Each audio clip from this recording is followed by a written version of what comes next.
Es importante tomar en cuenta que el riesgo de eventos adversos en el embarazo siempre está latente y en la parte cardíaca cardiovascular en mujeres con patología cardiovascular preexistente, donde está determinado por la capacidad de adaptación de esta gestante a cambios fisiológicos de la gravidez. Por la naturaleza de la cardiopatía, es importante determinar qué tipo de cardiopatía aparece en la paciente. Puede ser una cardiopatía de tipo congénita, puede ser una valvulopatía, habrá que identificar qué tipo de cardiopatía padece la paciente. Además, con la repercusión y el evento, escúchenme, puerta cerrada, no me entran más, o esta vez, ¿sí? Tenemos que dar 10 minutos de tolerancia. Entonces, la repercusión hemodinámica en la paciente, lo que significa el efecto adverso para el feto.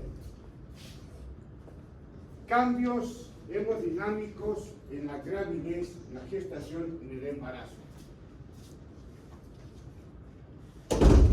Importante considerar los principales cambios fisiológicos durante el embarazo, que son incremento de volumen plasmático, incremento. La puerta está cerrada, señorita. Pueden retirarse. Pidan disciplinarse. 10 minutos de tolerancia, 10 minutos. ¿Qué hora tiene? 55, pues esta vez, después ya. A ver, vamos ordenándonos. Principales cambios fisiológicos, incremento de volumen plasmático, 50%.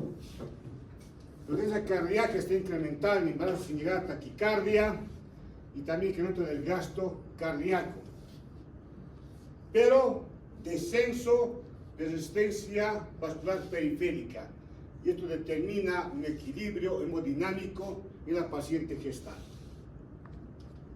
Incremento de volumen sanguíneo, 30-50%, lo que significa adaptación de la gestante a los cambios gravídicos. Y ahí vamos a tener un fenómeno que tiene que ver con la demanda metabólica del feto, que obliga a este incremento de volumen sanguíneo. Y esto obviamente cuando se inicia la sexta semana del embarazo. Alcanza su máximo incremento semana 20 a 24, es una mitad de la gestación, y se mantiene así hasta el momento del parto, la conclusión del embarazo. Importante tomar en cuenta que volumen plasmático incrementa 50%, volumen globular solo 30%, lo que significa hemodilución o anemia dilucional en embarazo, fenómeno fisiológico.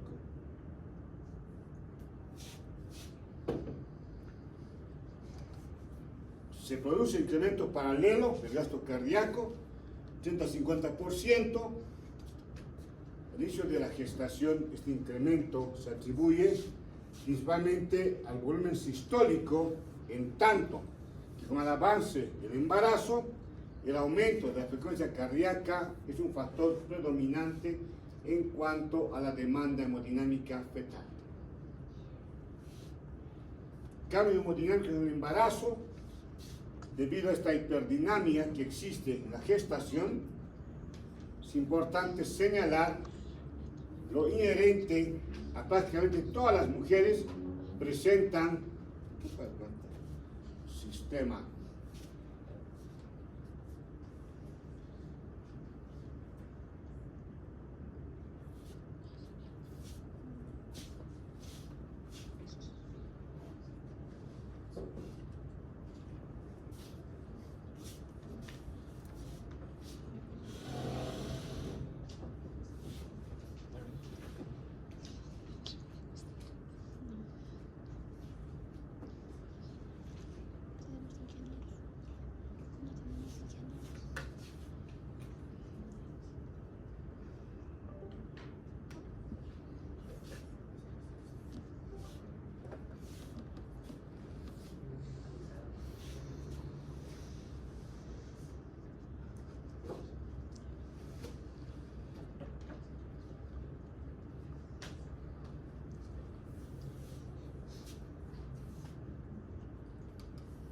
decía, esta situación hiperdinámica, prácticamente todas las mujeres presentan un soplo cardíaco muy suave de tipo mesosistólico. Es importante diferenciar el fenómeno fisiológico de un evento patológico. Obviamente, uno va auscultando corazón y se escucha este soplo, tiene una intensidad muy baja en lo que significa el evento mesosistólico. Ocasionalmente, debido al incremento del flujo mamario, durante la mamaria, se puede auscultar un soplo continuo que se debe diferenciar de patología cardíaca, de toda una valvulopatía, y a pesar de que un soplo diastólico puede ser fisiológico del embarazo, es importante considerar siempre el investigar y descartar una cardiopatía en la gestación. Diagnóstico de cardiopatía en embarazo. Importante considerar soplo sistólico funcional, esfuerzo respiratorio acentuado sin llegar a disnea y edema en miembros inferiores en la segunda mitad de la gestación. En cuanto a síntomas de cardiopatía en el embarazo, disnea progresiva o apnea, tos nocturna, hemoptisis, síncope, dolor retroesternal, que es importante diferenciar de patología gastrointestinal, puerta cerrada, signos, cianosis, dolor fugitivo en dedos, irritación persistente en venas del cuello. Por tanto, es importante identificar signos y síntomas de cardiopatía. Vale, por esta vez. Ya sabes. 10 minutos y no me ingresan más. Ya saben. Ven puerta cerrada y van a tomar un café, a descansar para su siguiente clase. Todos estos son signos y síntomas de cardiopatía en relación al embarazo.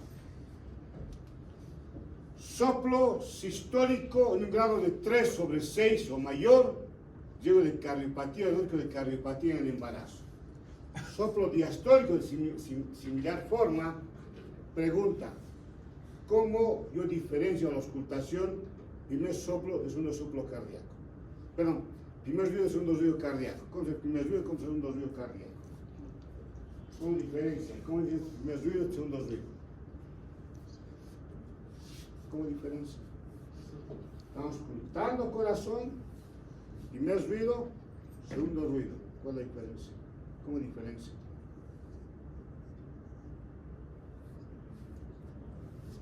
¿Cómo diferencia?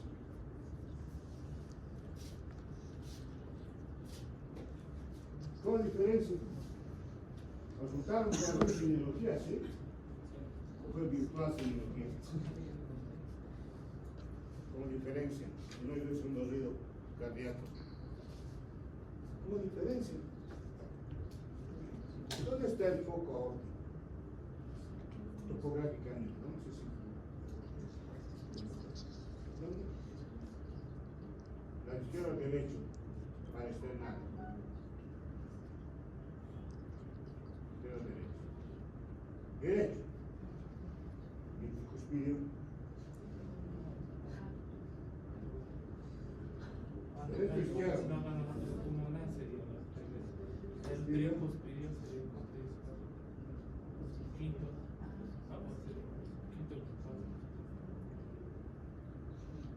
¿Sí? Tengan certeza. Resulta el examen de grado, una dama dio examen de grado, resulta que estuvo bueno su examen, se dijo para finalizar topografía de significa fuga de la situación cardíaca. No sabía. ¿Y dónde está auscultado el corazón? ¿Qué hacía la simulación? ¿El teatro de auscultar el corazón? ¿Dónde auscultaba? Entonces, ¿cómo puedo diferenciar soplo sistólico de soplo diastólico? ¿Cómo sé cuál es el primer ruido y cuál es el segundo ruido cardíaco? Y se aprobaban cardiología, ¿no? O está pendiente un curso de verano, de invierno. ¿Está aprobado o no cardiología? ¿Quién no lleva cardiología todavía? Todos ya llevaron. Ustedes son de la plana mayor de medicina. Están jugando a grandes ligas de la medicina, ya está en 5º año ya. ¿Llevaron o no cardiología? Sí. Entonces, ¿cómo diferencian soplo sistólico y de diastólico? Estamos escuchando corazón, primeros ruidos, segundos ruidos. ¿O no se diferencia? Tal vez por la intensidad, Bob. A ver, ilústranos, ¿cómo es eso? A ver, traducido al español, ¿qué significa eso? El primer ruido es más fuerte que el segundo. ¿Cómo? ¿Blu, blu, pum, pum? ¿Qué? No sé. ¿Cuál es la forma correcta de auscultar? Corazón, tomando el pulso, siempre. Y la pregunta es así de sencilla y obvia. Primer ruido cardíaco da pulso, segundo ruido no lo hace. Entonces, ahí yo voy a diferenciar soplo sistólico o diastólico. ¿Sí?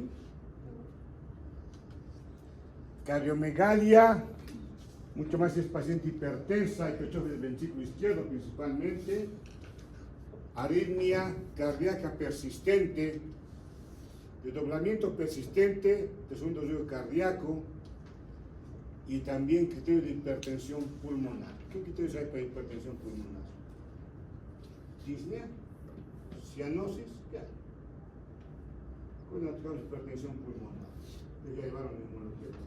Tiene que ser esa cosa. ¿Cómo se ve la hipertensión pulmonar? ¿Cómo se realiza? Sí, es el cartel. ¿Hipertrofia de qué cámara cardíaca, qué cavidad? ¿El ventrículo izquierdo? ¿Derecho? Derecho. Bajo la lógica sí, ¿no? Pues del ventrículo derecho, ¿dónde va la sangre? A los pulmones. Entonces hay una resistencia vascular, la resistencia parenquimatosa pulmonar va a incidir en el ventrículo derecho. Estudio para diagnosticar cardiopatía en el embarazo. Nuestro cardiograma, estudio básico elemental, ecocardiografía, placa de tórax en el embarazo, sí, digital, con adecuada protección abdominal y pélvica. Cateterismo de micardio derecho con fluoroscopía limitada, naturalmente esto implica radiación, y en muy rarísima ocasión podemos hacer cateterismo izquierdo. Pero, ¿qué es importante? Que esta paciente sea valorada antes del embarazo. Antes del embarazo, de buscar la cardiopatía para determinar si está o no en condiciones de quedar embarazada, porque luego nos complica el embarazo y es de altísimo riesgo esta gestación. Clasificación clínica y clasifica a patologías o cardiopatías de la clínica del corazón de Nueva York. Clase 1, sin alteración, no limita la actividad de la persona. Clase 2, limitación leve de actividad física, hasta que la mujer puede embarazarse. Ya grado 3, notoria limitación de actividad física. Y grado 4, alteración severa, incapacidad para efectuar sin molestias cualquier actividad física. Factores predictivos de complicaciones cardíacas, mucho más en la gestación. Insuficiencia cardíaca previa, ataque de isquemia transitoria previa, arritmia o apoplejía previa. Clase 3 o mayor de cardiopatía, es una clínica de corazón de Nueva York, o cianosis basal, nos complicará mucho más este evento cardíaco crítico del embarazo, la obstrucción de micardio izquierdo, cámaras cardíacas que están obviamente altamente dañadas y fracción de expulsión menor al 40%, y gasto cardíaco es menor al 40%. Y la conducta, clase 1 y 2, puede la gestante quedar embarazada como intoxicación cardíaca en vasos de alto riesgo, Prevención de qué en clase 1 y clase 2 de cardiopatía.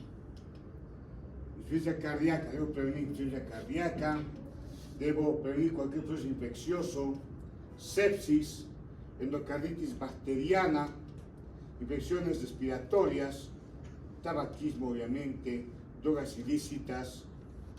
Por lo tanto, también es posible un parto por vía vaginal con analgesia epidural o peridural. Debe estar la paciente durante el trabajo de parto en posición semirecostada, lateral izquierda de preferencia, y puede obviamente instaurarse una insuficiencia ventricular inminente, donde se evidencia frecuencia cardíaca mayor a 100 latidos por minuto, frecuencia respiratoria mayor a 24 o estado de disnea. Y esto significa que el cuadro clínico quedó agravado y obviamente el manejo debe ser en terapia intensiva. Clase 3 y 4, poco frecuente. Estas pacientes no deberían quedar embarazadas. Consejo preconcepcional. Patología cardíaca, cardiopatía grado 3, grado 4, no embarazo.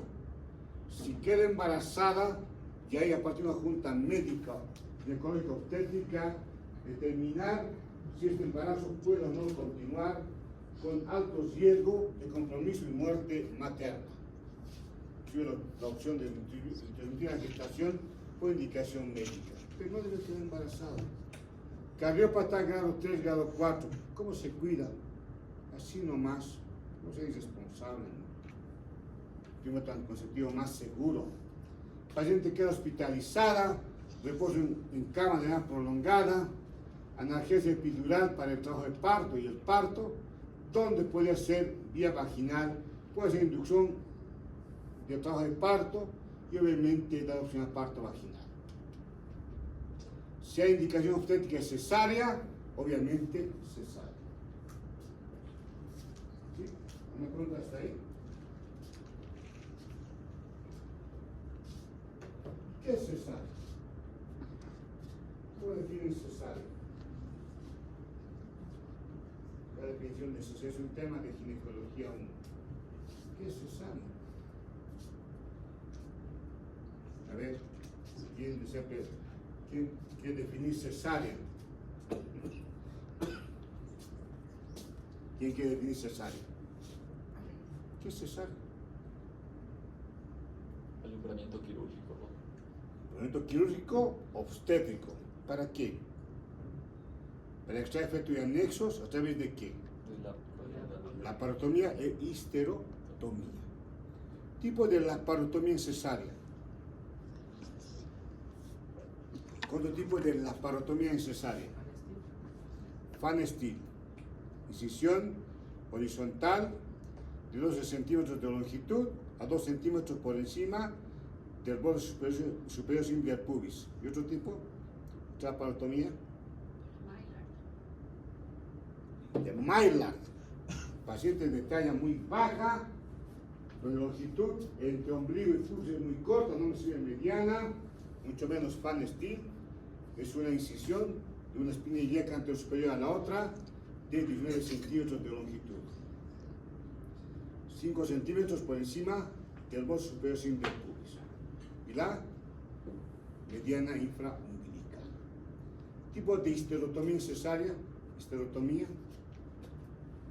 Esos tipos de histerotomía cesárea. Tipo de histerotomía cesárea. ¿Cuánto tipo de incisión hay en el útero? ¿Segmentaria? ¿Sí o no? ¿Por qué se llama segmentaria? La incisión realiza en el segmento inferior del útero, ¿sí? Corporal y segmento corporal. Hay indicaciones absolutas, indicaciones relativas de cesárea. Absoluta de causa materna, fetal, ovular. Relativa de causa materna, fetal, ovular. ¿Qué es la indicación absoluta? Cuando la cesárea es la única vía u opción de nacimiento. Y relativa, cuando la cesárea es la mejor vía u opción de nacimiento. ¿Sí? Insuficiencia cardíaca intraparto. La paciente llega a emergencia, trabajo de parto, periodo expulsivo, prácticamente dilatación completa, no conocemos a la paciente, no realizó control prenatal con nosotros, pasa a sala de partos y se descompensa. Se descompensa el trabajo de parto, puede manifestarse como edema pulmonar, hipoxia, hipotensión arterial o ambas.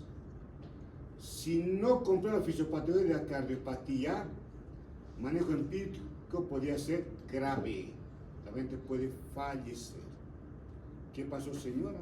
¿Cómo hizo control prenatal? Hizo control prenatal. 6 ocasiones acudió al control prenatal. Nunca me auscultaron el corazón. Me metían al tubo uterino, escuchaban los latidos de mi bebé. Más nada.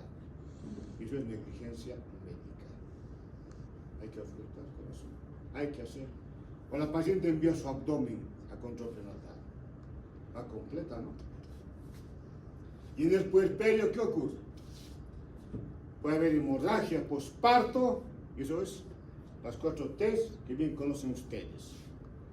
Y esto significa anemia, infección, fenómenos de tromboembolia que pueden ser el origen de insuficiencia cardíaca en paciente cardiópata. Se puede realizar salpingoclasia en ausencia de signos y síntomas. La paciente es cardiópata grado 3, ya tiene más de 30 años, ya tuvo 3 hijos. Señora, hay que ligar las trompas. ¿Qué dirá pues mi esposo? Depende de él. ¿Qué es su propietario? ¿Qué es su esposo? Señor, vamos a ligar las trompas a su esposa. No. Bueno, ¿qué hacemos? ¿No la ligamos? ¿Qué podemos hacer? Le agarro 2 pinzas Kelly, 5 minutos ambas trompas. Comprimo. Se inflaman las trompas. Se dermatizan. Y se van a obstruir. Y bueno, después de un tiempo, el individuo irresponsable, doctor, mi esposa no puede embarazarse, que tiene problema cardíaco. Pero hijito más quisiéramos. Pero, ¿y por qué no puede embarazarse? O le ligaron las trompas. Ligaduras, señor. A ver, voy a pedir que le haga un estudio. El estudio que quiera, señor. No hay ligadura. Esas trompas quedaron edematizadas y pueden quedar obstruidas. ¿Listo? ¿De qué me van a acusar? ¿Dónde hay una ligadura? No hay nada. Y a veces este tipo de negligencias en las pacientes. Si no, anticonceptivos, de los más seguros entre comillas. ¿Qué anticonceptivo es el más seguro? La abstinencia. ¿El anticonceptivo más seguro cuál es? La abstinencia. El oral, ¿no? ¿Qué? Que la dama diga, no quiero. Ya. ¿De qué estoy imaginando? La dama diga, no quiero, ya, es el más seguro, ¿no? Valvulopatías, cardiopatía valvular. Estenosis mitral. De cada 4 pacientes con estenosis mitral, 3 relacionadas con endocarditis reumática. Se manifiesta con dilatación de aurícula izquierda, claro, si es daño de cámara izquierda, válvula izquierda, hipertensión pulmonar, fibrilación auricular. En el embarazo puede desencadenar estenosis mitral, insuficiencia cardíaca por sobrecarga de líquido. Claro, ¿qué está sucediendo? ¿Dónde está la válvula mitral? Entre aurícula y ventrículo izquierdo, derecho o izquierdo. Izquierdo. Entonces, ¿qué ocurre?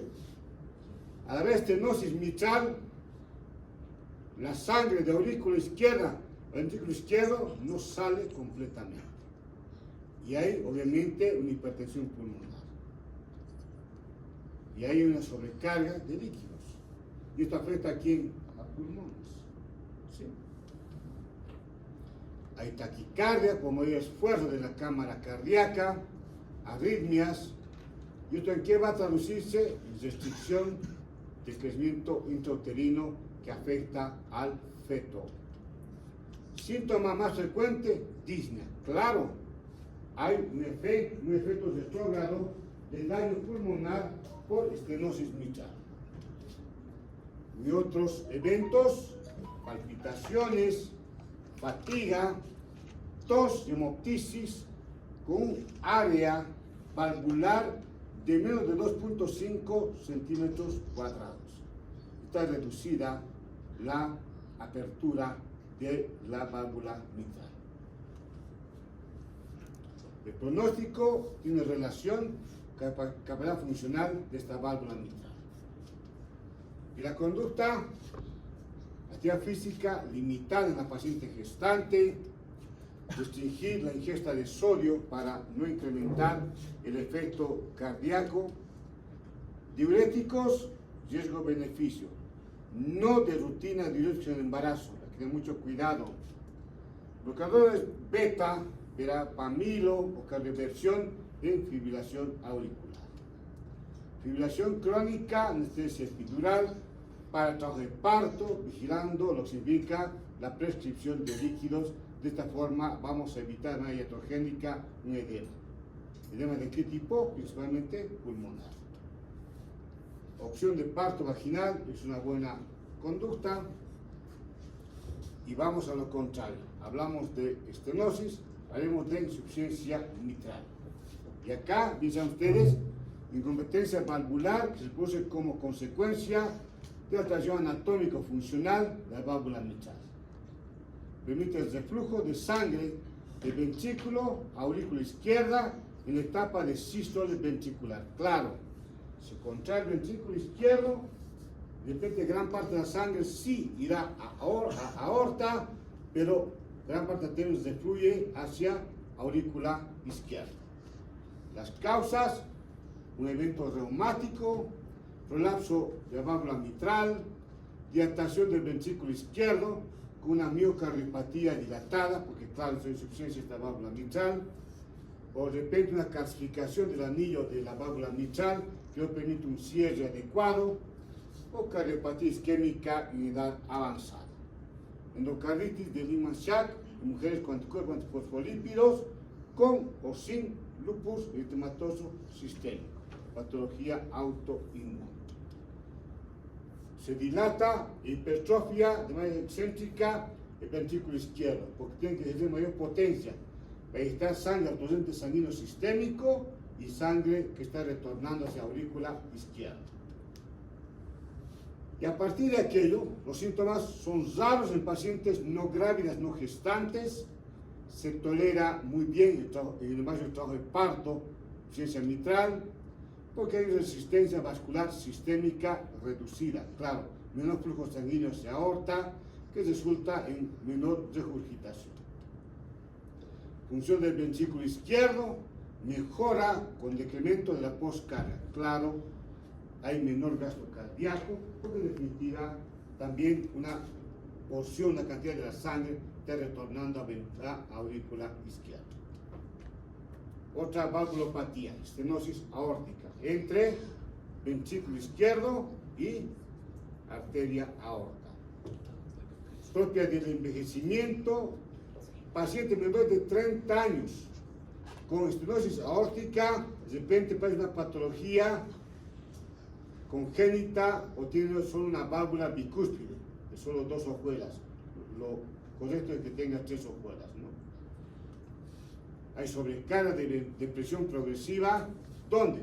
En el ventrículo izquierdo. Claro, si está estenosada la válvula aórtica, tiene que tener mayor potencia el ventrículo izquierdo para intentar inyectar la cantidad suficiente o necesaria de sangre hacia la arteria aorta.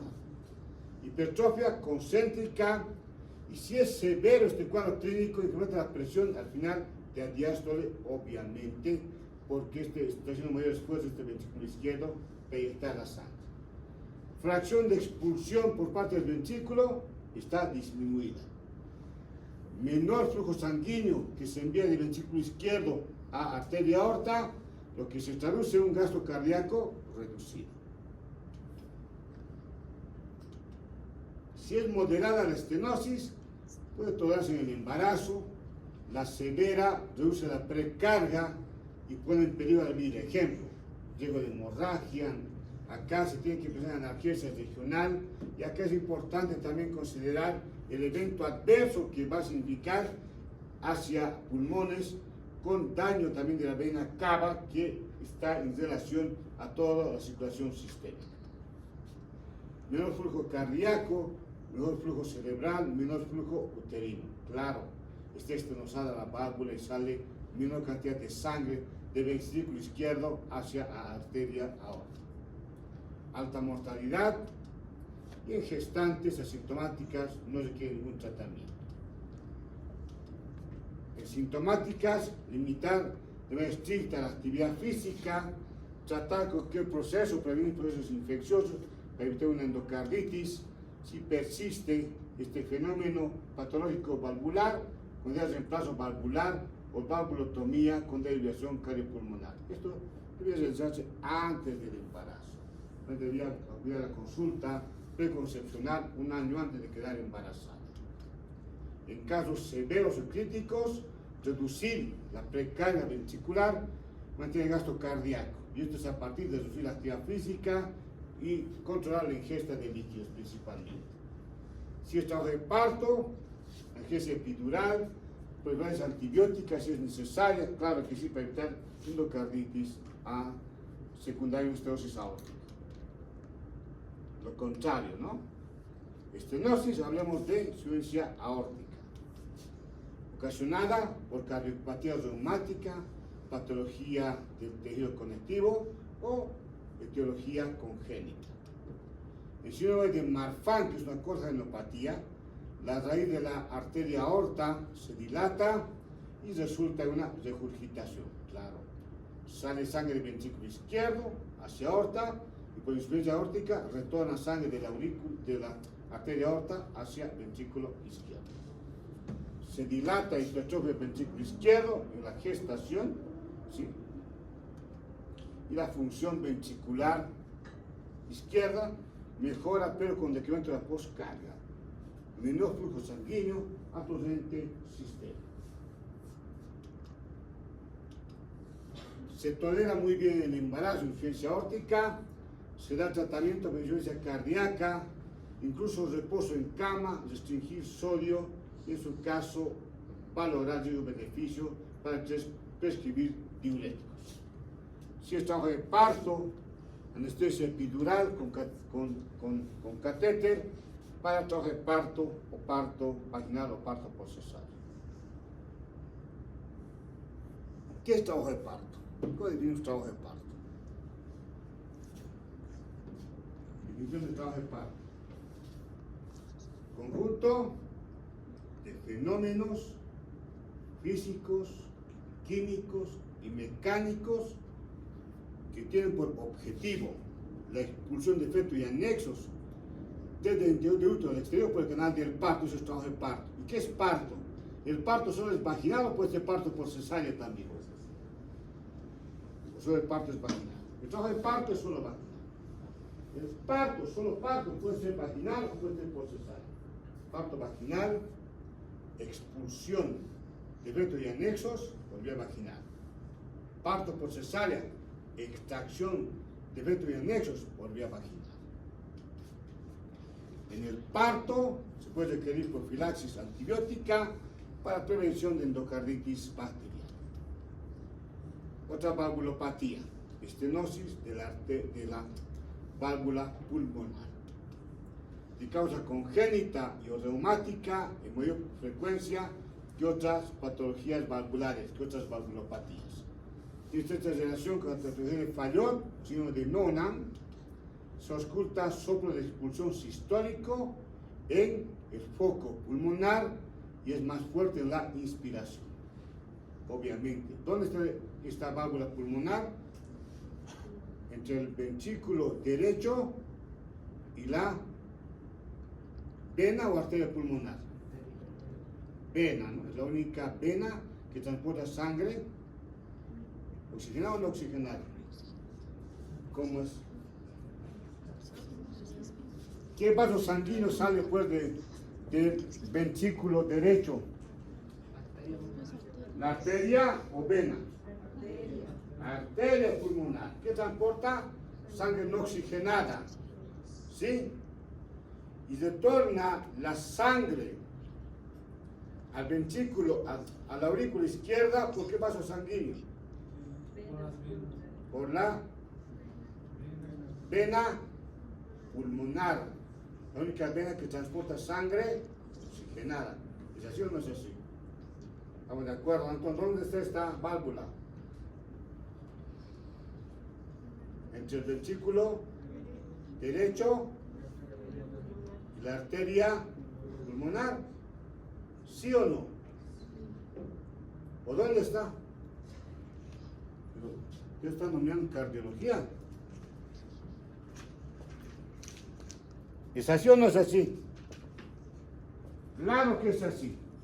Porque entre la arteria, entre la aurícula y el ventrículo derecho, ¿qué está? La válvula mitral. Entre aurícula y ventrículo izquierdo, ¿quién está? ¿Cómo es? Ya se confundieron, ¿no? Ya se enredaron. Pero intencional, estoy dando los datos. Ya se enredaron. Mitral izquierda. Entre las dos cámaras izquierdas.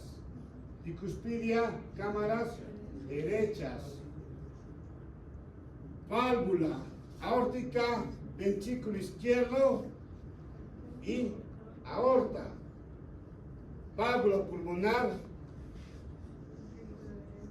ventrículo derecho y arteria pulmonar, ¿o no? Van a revisar su apunte de cardiología. Cuando pasen el examen este tipo de situaciones, así que sepan responder. Estenosis severa de la válvula pulmonar tiene relación con incremento del tamaño de la aurícula y ventrículo derechos. Sí. Si es leve la estenosis pulmonar, se trata muy bien en el embarazo. La estenosis severa, relación con insuficiencia del hemicardio derecho. Y arritmia auricular por incremento de la carga hemodinámica. Claro, si está estenosada la válvula pulmonar, la sangre del ventrículo derecho no sale en la cantidad necesaria. Acá, conducta quirúrgica, lo ideal antes del embarazo, porque durante la cirugía, en el embarazo, hay riesgo de morbilidad materna y de pérdida de luz de la concepción. Cardiopatía congénita. Defecto del tabique interauricular. ¿Cuántos shunts, cuántos cortocircuitos tiene el feto? 3. ¿Cuáles son? Comunicación interauricular, comunicación interventricular y ¿qué más? El conducto arterioso. ¿Sí o no? Entonces, ginecología 1, desarrollo fetal llevaron ustedes. ¿Sí? Segunda lesión cardíaca más frecuente en adultos. Después de la válvula aórtica bicúspide, es la más frecuente.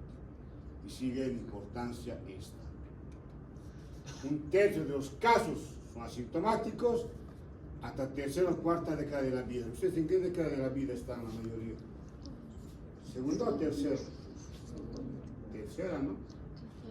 Hasta los 10 años, primera década. Hasta los 20 años, segunda década. ¿Están en la tercera década de la vida ya o no? ¿O están en la segunda? Son adolescentes. ¿Quién tiene menos de 20 años acá? Entonces, tercera década de la vida, ¿no? ¿Sí? ¿Alguien tiene menos de 20 años? Nada. Son de tercera década de la vida ya. Cuando dicen mujer de las 4 décadas, los 30 a 40 son. No es de 40 a 50. ¿O no es así? Calcularon, ¿sí o cómo calcularon? Dijeron que eran la segunda década de la vida. Sí. en la tercera ya. Yo debo estar en la 10ª solo. Embarazo, bien tolerado, solo habrá complicaciones si existe hipertensión pulmonar, que es un evento raro. Y entonces, tabique interauricular defectuoso, tabique interventricular defectuoso. Si es espontáneamente este tabique interventricular, un 90% en la niñez, ¿sí? 75% son paramembranosos, alteraciones relacionadas con el tamaño del defecto del tabique interventricular, menor de 1.5 centímetros cuadrados, no hay hipertensión pulmonar ni tampoco insuficiencia cardíaca. Mayor a esta dimensión del defecto del tabique interventricular, sí puede haber hipertensión pulmonar, insuficiencia cardíaca.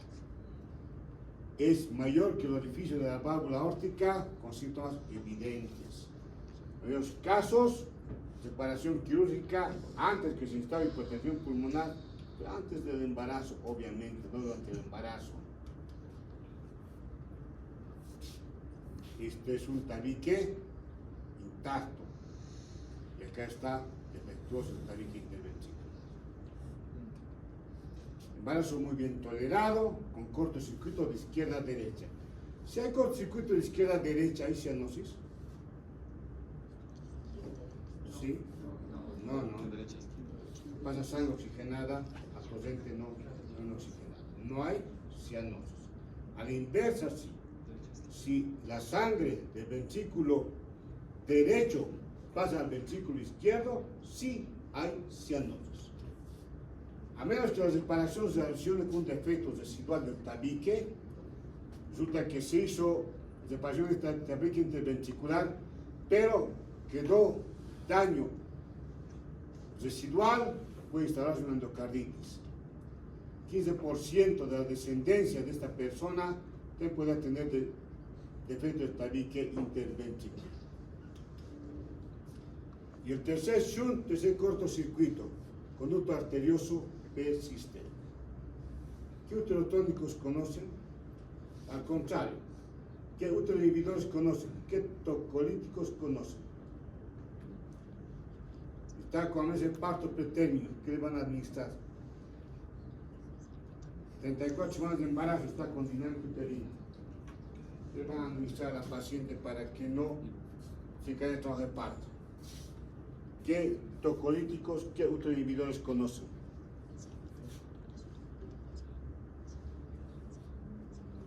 ¿Qué tocolíticos conocen? ¿Qué utilizan en ese parto pretérmino? ¿Puede utilizar antiprostaglandínico? Sí, no. ¿Qué antiprostaglandínico puede utilizar? ¿Indometacina? ¿Sí o no? Sí. ¿Hasta qué semana?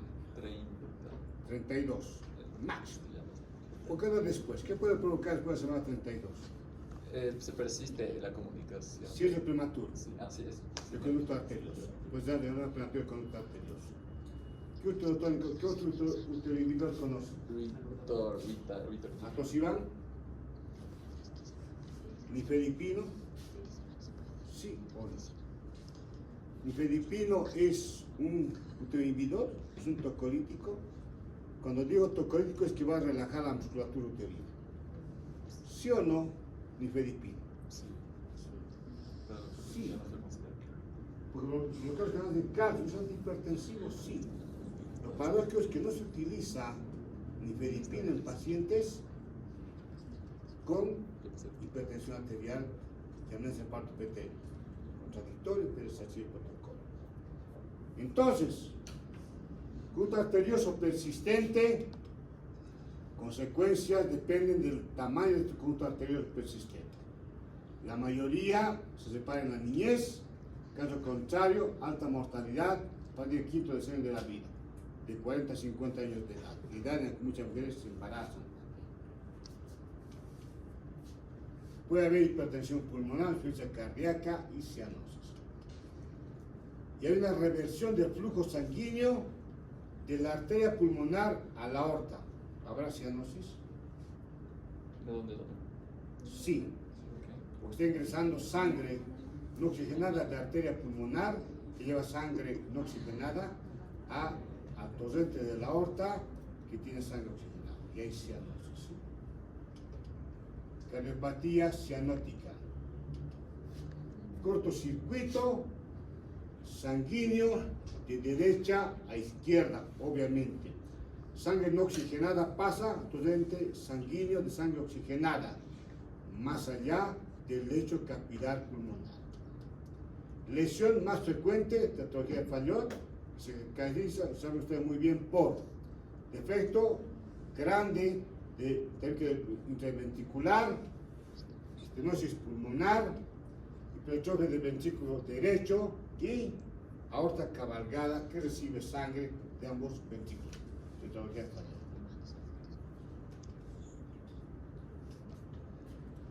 Embarazadas con una mala evolución en cardiopatía cianótica. Y en estos casos, ¿qué existirá? Riesgo de aborto espontáneo, parto pretérmino. ¿Sí? ¿Entre qué semanas de embarazo? Utilizo corticoides para madurar al feto. 24 a 34. 24-34. ¿Para qué doy corticoides? Para madurez pulmonar. ¿Solo para madurar pulmones? ¿Solo para eso sirve? ¿O para qué más sirve? Dar corticoides. Para elegir la respuesta. Cerca de la semana 34, sí, para evitar síndrome de distrés respiratorio. Cerca de la semana 24, tiene 4 beneficios directos y un indirecto. Directo, evitar hemorragia intraventricular cerebral, evitar síndrome de distrés respiratorio, evitar enterocolitis necrotizante, evitar sepsis neonatal primeras 24 horas de vida, y esto va a traducirse en qué? En evitar la morbimortalidad fetal y neonatal. Va a haber óbito fetal también, ¿sí? Con reparación quirúrgica, riesgo materno y fetal reducen de manera considerable. Reparación de Mustard para transfusión de grandes vasos, cirugía cardiológica, y se prefiere en estos casos parto vaginal. ¿Qué era lo ideal? Que no quede embarazada la paciente. Vigilar hipotensión arterial repentina por este efecto que existe, y el dolor no tiene que existir. Y eso con catéter epidural voy a manejar. Otras patologías cardiovasculares. Schönberger por cortocircuito de izquierda a derecha, sin cianosis. Es un cortocircuito persistente y prolongado por este síndrome. ¿Qué es la naturaleza de este síndrome? Inversión del flujo de un shunt, de un cortocircuito de izquierda a derecha por hipertensión pulmonar progresiva.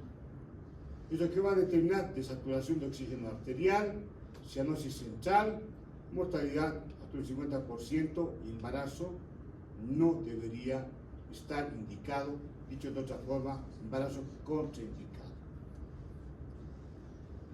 Esta hipertensión pulmonar primaria, que es rara, la idiopática en ausencia de cortocircuito intercardíaco o ortopulmonar. Hipertensión pulmonar. Y el diagnóstico, presión media de arteria pulmonar, mayor 25 litros de mercurio en reposo, 80 litros de mercurio con esfuerzo. ¿Por qué escribo HG mercurio? ¿Por qué HG mercurio? Así está en la tabla. Está en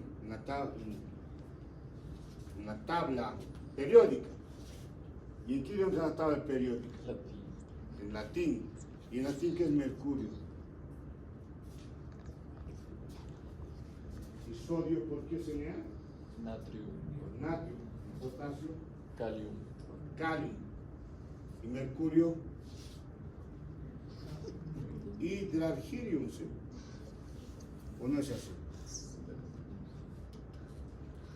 En ausencia de cardiopatía, enfermedad tromboembólica crónica, trastorno pulmonar u otras causas secundarias, si se instaura esta presión media de arteria pulmonar, es hipertensión pulmonar.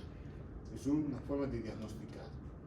¿Qué corresponde? Con cardiografía para estimar pronóstico, que siempre es malo, una supervivencia, aunque esto es muy relativo ya en medicina, en teoría, de 2 años. Si la paciente no quiere que su pronóstico sea sombrío, no debe embarazarse. Embarazo contraindicado en patología severa de hipertensión pulmonar. Alta mortalidad en enfermedad primaria, en gestaciones donde se manifiesta con síntomas, mitad actividad física, vital posición supina, una de la gestación. Diuréticos, riesgo-beneficio. Oxígeno y vasodilatadores, riesgo-beneficio. Silencio y medio. Hipertensión pulmonar secundaria a cualquier lesión cardíaca.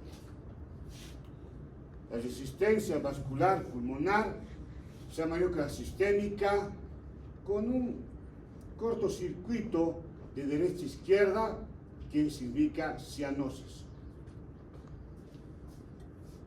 ¿Qué acompaña a este síndrome?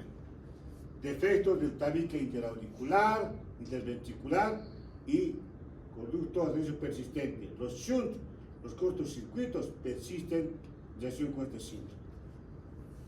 Paciente asintomática, al principio, el pronóstico del embarazo depende de la severidad de la hipertensión pulmonar, no arterial. Mortalidad muy alta, la mitad de los pacientes fallecen, no toleran la hipotensión y la causa de muerte es insuficiencia del ventrículo derecho con shock cardiogénico. Espero llevar en cardiología todo esto. Otra valvulopatía menos frecuente, no por ello menos importante, prolapso de la válvula mitral, degeneración mixomatosa o trastorno de tejido conectivo. Afecta hojuelas de la válvula mitral, el anillo de la válvula mitral, o cuerdas tendinosas, una baja incidencia de apenas 3% según la FIA. ¿En relación a qué? Defecto del tabique interauricular. Signo de Marfan, una colagenopatía y anomalía de Infant, una miocardiopatía hipertrófica. Un pequeño porcentaje, dolor retroesternal atípico, síncope. La gestación, patológicamente mejor este cuadro clínico porque se va a alinear la válvula mitral por hipervolemia. Utilizar beta bloqueadores que van a reducir el tono simpático y alivian el dolor, palpitaciones y reducen el riesgo de arritmias. Finalmente, síntomas y signos que sugieren cardiopatía en el embarazo. Síncope, disnea paroxística nocturna, disnea en reposo, tos crónica persistente, hemoptisis, patomegalia, cardiomegalia, taquicardia sostenida, arritmia documentada, en el electrocardiograma principalmente, cianosis, anasarca, regurgitación yugular persistente. ¿Preguntas? ¿Dudas? Ya saben, 10 minutos, puerta cerrada, regresamos.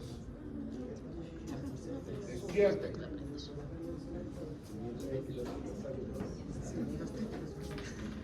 Por favor, el dato me pueden pagar. Gracias.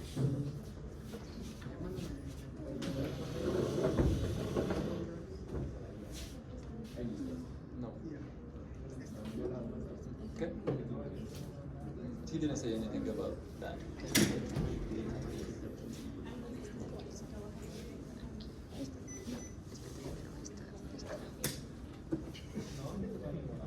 A ver, veré si en Team trae la lista, a ver.